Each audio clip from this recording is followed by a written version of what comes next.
Archaeologists in the Dead Sea region believe they may have uncovered the remains of Lot's wife, and what they found left even the experts speechless. Have you ever wondered what it would mean if one of the oldest stories in human history wasn't just metaphor, but perhaps tied to something physical in the ground? Imagine the famous account of Lot's wife, the woman who turned back toward Sodom and Gomorrah and became a pillar of salt. For centuries, this has been told as a story of faith, disobedience, and moral consequence. But today, archaeologists, geologists, and historians are once again looking toward the Dead Sea, where strange salt formations continue to spark debate. Some believe one of these could be connected to Lot's wife herself. Others warn it's natural geology and nothing more. The question remains, could this be history and prophecy intersecting in real time? The story of Lot's wife is one of the most haunting images in Scripture. As fire and brimstone rained upon Sodom and Gomorrah, Lot and his family were led to safety. But his wife looked back. In an instant, she was turned into a pillar of salt. The story is told in the book of Genesis, referenced in the New Testament, and echoed in the Quran. For generations, it has symbolized the danger of longing for what was left behind, of turning one's heart toward what was forbidden. But alongside the spiritual lesson, the image has a geographical anchor. The Dead Sea is filled with salt cliffs, pillars, and strange formations. Even ancient travelers noted their eerie shapes. Could one of these be more than coincidence? Recently, reports have circulated across social media and even some online journals claiming that archaeologists may have stumbled upon something astonishing. A massive pillar-like formation near the Dead Sea that resembles a human figure. Some locals whisper that this is none other than Lot's wife, preserved for millennia. Photographs have gone viral. Videos show tourists pointing at formations in the salt cliffs, their outlines uncanny. Certain shapes seem too human to ignore, shoulders, a head turned backward.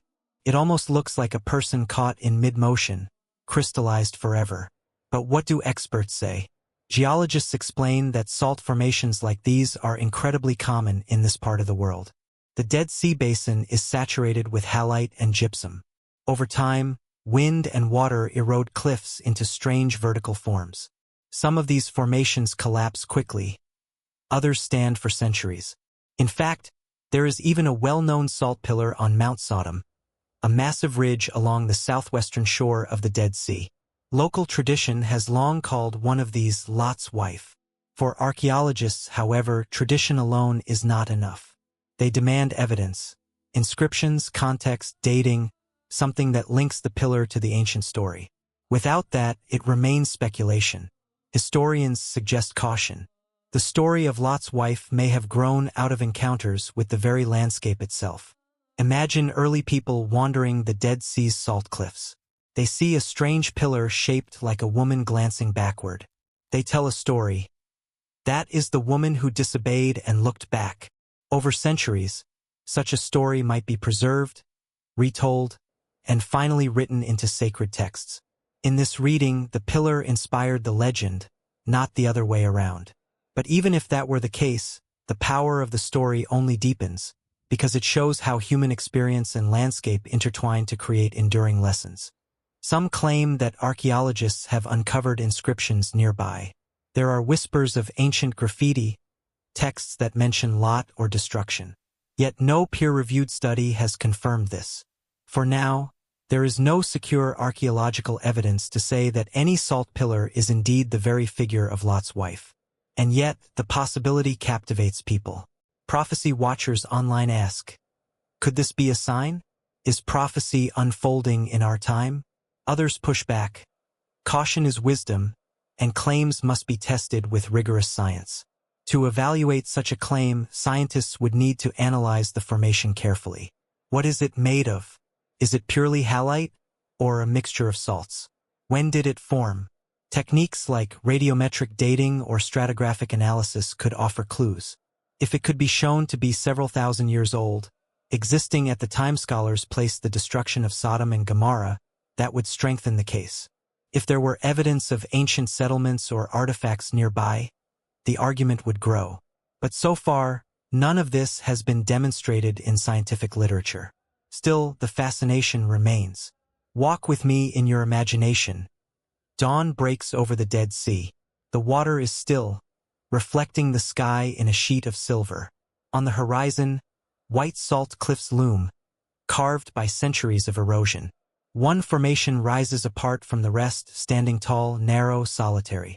From a distance, it looks like a figure turning back toward the valley. Tourists gather, cameras flash, voices murmur. Some whisper prayers.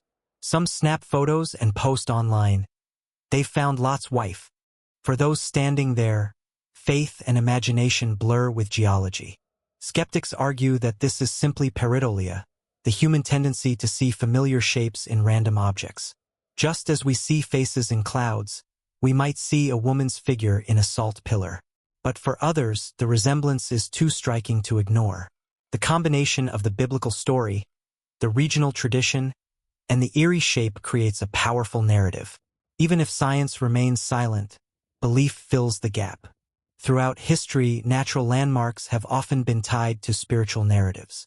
Sacred mountains, stones, rivers, caves. All of these become woven into the stories people tell about the divine and the human.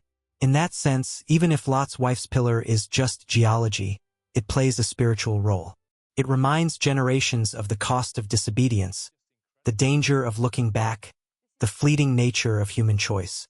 That, in itself, is remarkable. Yet some go further, wondering whether such a find could signal more than symbolism. They ask, could this be part of a greater pattern of signs? Could the resurfacing of this story today, in a time of global upheaval, be pointing to something larger? Believers across traditions debate this with passion. Some are convinced that every discovery confirms prophecy. Others urge humility. Not every stone is a sign. Not every pillar is proof. So where does that leave us? The evidence right now is intriguing but inconclusive. A salt pillar that looks like a human form, long known in local tradition, has once again captured attention. Social media amplifies it, turning old folklore into breaking news. Archaeologists remain cautious, demanding data. Geologists explain the processes clearly. Historians remind us that stories and landscapes often merge. And yet, people everywhere lean in, compelled by the mystery. As viewers, the question isn't only, is this Lot's wife? But also, why does this matter to us? Perhaps because stories like these connect us to something ancient. They remind us of the fragility of human life, the weight of choices, and the mystery of the world around us. Whether this pillar is the literal wife of Lot or simply a formation carved by nature, it still speaks. If you followed along this far, and you want to explore more mysteries where faith meets archaeology, where geology meets prophecy, make sure you subscribe to this channel. That way you'll never miss the next journey into the past, the present, and the questions that bridge them. Let me leave you with this image. A pillar of salt standing in silence, gazing backward across the valley. Some say it is a woman frozen by divine power. Others say it is stone shaped by wind and time. But either way, it tells a story.